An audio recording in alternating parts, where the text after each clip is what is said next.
பல்வேறு கோரிக்கைகளை வலியுறுத்தி சென்னை ஈவேரா சாலையில் மறியல் போராட்டத்தில் பார்வை மாற்றுத்திறனாளிகள் ஈடுபட்டு வருகின்றனர். கள தகவலுடன் நிகழ்ச்சிய சிறப்பு செய்தியாளர் கீதன் என்னென்ன கோரிக்கை முன்வைத்திருக்காங்க? அரசு தரப்புலேருந்து பேச்சுவார்த்தைக்கு உங்களை அழைக்கலையா? நேற்றே கோடம்பாக்கம் பிரிட்ஜ் மேலே உங்க போராட்டம் பண்ணாங்க, இப்போ இங்கே போராட்டம், என்ன காரணம்?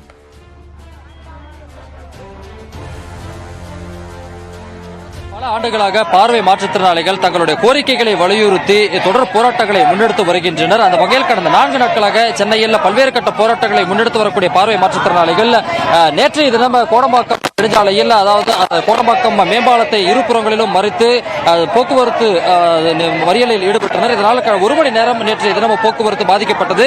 2வது நாளாக இன்றும் அவர்கள் சாலை மறியல் போராட்டத்தை கையில் எடுத்திருக்கின்றார்கள். குறிப்பாக காவல் ஆணையரத்திற்கு எதிரில் இருக்கக்கூடிய ஈவேரா நெடுஞ்சாலையில் தற்பொழுது அவர்கள் மறியல் போராட்டத்தில் ஈடுபட்டிருக்கின்றார்கள்.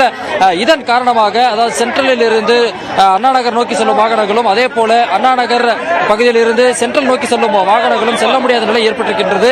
இந்த நிலையில் தற்போது காவல்துறை இவர்களை கைது செய்வதற்கான அந்த பணிகளில் தொடங்கி இருக்கின்றார்கள். இவர்களுடைய கோரிக்கை என்பது அரசு பணிகளில் 1% இடஒதுக்கீடு வழங்க வேண்டும், அதே போல ஆசிரியர் தகுதி தேர்வு முடித்தவர்களுக்கு ஆசிரியர் பணி நியமனத்திற்கான மறு தேர்வில் இருந்து தங்களுக்கு விலக்களிக்க வேண்டும் உள்ளிட்ட கோரிக்கைகளை வலியுறுத்துகின்றனர். சரி, என்ன கோரிக்கையாக இந்த 2வது நாள் சாலை மறியல் பண்ணிக்கிட்டு இருக்கீங்க? முதல்ல பார்த்தீங்கன்னா எங்களது 4ஆம் நாள் தொடர் உண்ணாவிரதம் இருக்காங்க சார். எங்களுடைய 5 பேர் தொடர் உண்ணாவிரதம், பச்சை தண்ணி கூட குடிக்காம அலக்கழிக்கப்படுறாங்க. தொடர்ந்து 4ஆம் நாள் தொடர்ந்து உண்ணாவிரதம் இருக்காங்க. ஸோ எங்களது 9 அம்ச கோரிக்கை இருக்கு சார். வாழ்க்கையில் மிக மிக முக்கியமான கோரிக்கை எங்களுக்கு வேலை வாய்ப்பு தான். எங்களுடைய பணி வாய்ப்பு சம்பந்தப்பட்ட உள்ளிட்ட 9 அம்ச கோரிக்கை இருக்கு. இதை வலியுறுத்தி தான் நாங்கள் இன்று 4ஆம் நாள் தொடர் உண்ணாவிரத போராட்டமும் இந்த மற்ற போராட்டமும் இணைந்து தொடர்ந்து எடுத்துக்கொண்டு வரோம் சார். அடுத்தபடி பார்த்தீங்கன்னா எங்களது டைரக்டர், எங்களுடைய மாற்றுத்திறனாளிகள் நலத்துறை இயக்கத்தில் தான் நாங்கள் எங்களுக்கு தங்கறதுக்கு எங்களுடைய துறை அங்கே தான் இருக்கு. எங்கள் துறையோட டைரக்டர் மேடம் தான் சொல்றாங்க, உங்களுடைய எங்க துறை அமைச்சர் உங்களை தான் இது கொண்டு போய் விட சொல்றாங்க, வெளியில இருந்து விட சொல்றாங்க, அதனால தான் நாங்கள் விடுறோம், நானா விட கிடையாது அப்படின்றது அவங்களுடைய அழுத்த திருத்தமா மிரட்டும் தோணிகளை பேசுறாங்க. இயக்குனர் மேடம் முதலமைச்சரை சந்திக்கணும்ன்றது உங்களோட கோரிக்கை. எங்களுடைய கோரிக்கை பிரதான கோரிக்கை முதல்வரை சந்திக்கிறது தான் சார். அவர் ஏன்னா எங்களுடைய துறை அமைச்சர் அவர் தான். எங்க துறை அமைச்சரே அப்படி சொல்றாருன்ற போது எங்களால் ஏற்றுக்கொள்ள முடியல தான். நிச்சயமா எங்களால் ஏற்க முடியல. அதுக்கு எங்களுடைய இயக்குனர் மேடம் இந்த மாதிரி தான் சொல்லிட்டு இருக்காங்க எங்க கிட்ட. தொடர்ந்து தற்போது காவல்துறை இவர்களை கைது செய்யும் அந்த பணிகளை தொடங்கி இருக்கின்றார்கள். ஏனென்றால் பிரதான சாலையில் வேலைக்கு செல்வோர், ஆம்புலன்ஸ் வாகனங்கள் உள்ளிட்டவை செல்ல முடியாத நிலை ஏற்பட்டிருக்கின்றது. தொடர்ந்து அவர்கள் கைகளை இணைத்து சாலையில் படுத்தும் இந்த போராட்டத்தில் ஈடுபட்டு வருகின்றார்கள்.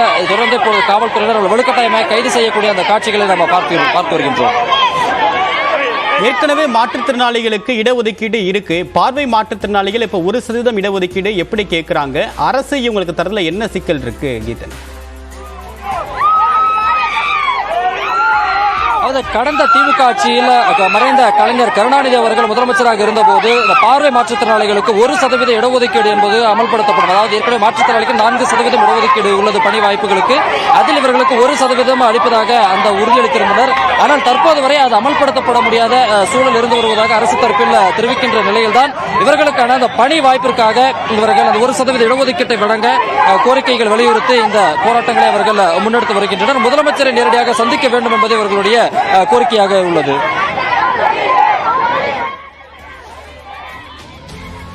கீதன், மாற்றுத்திறனாளிகள் போராட்டம் அப்படின்றது ரொம்ப ரொம்ப சென்சிட்டிவா ஹேண்டில் பண்ண வேண்டிய விஷயம். நேற்றே போராட்டம் இவங்க ரொம்ப தீவிரமா பண்ணாங்க. அதுக்கு பிறகு வீட்டுக்கு அனுப்பி வைக்கக்கூடிய பணிகளை காவல்துறை ஈடுபட்டாங்க. இன்னைக்கு போராட்டம் தொடர்பாக முன்னெச்சரிக்கை நடவடிக்கை எடுக்கப்படலையா? ஏன் இவங்க மாற்றுத்திறனாளிகள் நல வாரியத்திலிருந்து எந்த அதிகாரிகளும் பேச்சுவார்த்தைக்கு முன் வர மாட்டேங்கிறாங்க? அதாவது இன்றைய இவர்களுடைய போராட்டத்தின் மையப்பகுதியாக இருப்பது தற்பொழுது சட்டமன்றம் நடைபெற்று வருகின்றது. இந்த நேரத்தில் தங்களுடைய கோரிக்கைகளை அரசினுடைய கவனத்தை ஈர்க்கும் வகையில் நடத்தினால் அந்த போராட்டம் அரசின் கவனத்திற்கு செல்லும் என்பது இவர்களுடைய அந்த ஒரு எண்ணமாக இருக்கின்றது. அந்த அடிப்படையில் தான் நேற்றைய தினம் அவர்கள் கோடம்பாக்கம் நெடுஞ்சாலையை மறித்து போராட்டத்தில் ஈடுபட்டனர். இன்றைய தினம் ஈவேரா நெடுஞ்சாலையில் தற்பொழுது போராட்டத்தை முன்னெடுத்திருக்கின்றார்கள். இவர்களுடைய ஒற்றை கோரிக்கை என்பது 1% இடஒதுக்கீடு உள்ளிட்ட கோரிக்கைகள் இருந்தாலும் மிக முக்கியமான கோரிக்கை, பல ஆண்டுகளாக இது போன்ற தீவிரமான போராட்டத்தை முன்னெடுத்து வரக்கூடிய சூழலில் முதலமைச்சர் தங்கள் நேரடி சந்திக்க வேண்டும், முதலமைச்சரிடம் நேரடியாக கோரிக்கைகளை வலியுறுத்த வேண்டும் என்பதுதான் நேற்றைய தினம் நடைபெற்ற போராட்டத்தையும் காவல்துறைகள் கணிக்க தவறியிருந்த நிலையில் இன்றைய தினமும் இவர்கள் காவல்துறையினருடைய அந்த கண்களை மறைத்து தற்பொழுது போராட்டத்தில் ஈடுபட்டு வருகின்றனர். பார்வை மாற்றுத்திறனாளிகளுக்கு ஏற்கனவே கொடுக்க அறிவிக்கப்பட்டிருந்த 1% இடஒதுக்கீட்டை நடைமுறைப்படுத்த வேண்டும் என்று வலியுறுத்தி தற்போது அவர்கள் ஈவேரா பிரதான சாலையில் நெடுஞ்சாலையில் தற்போது போராட்டம் மேற்கொண்டு வருகிறார்கள். பிரதமான கள தகவலை கொடுத்த கீதன், உங்களுடைய தகவலுக்கு நன்றி.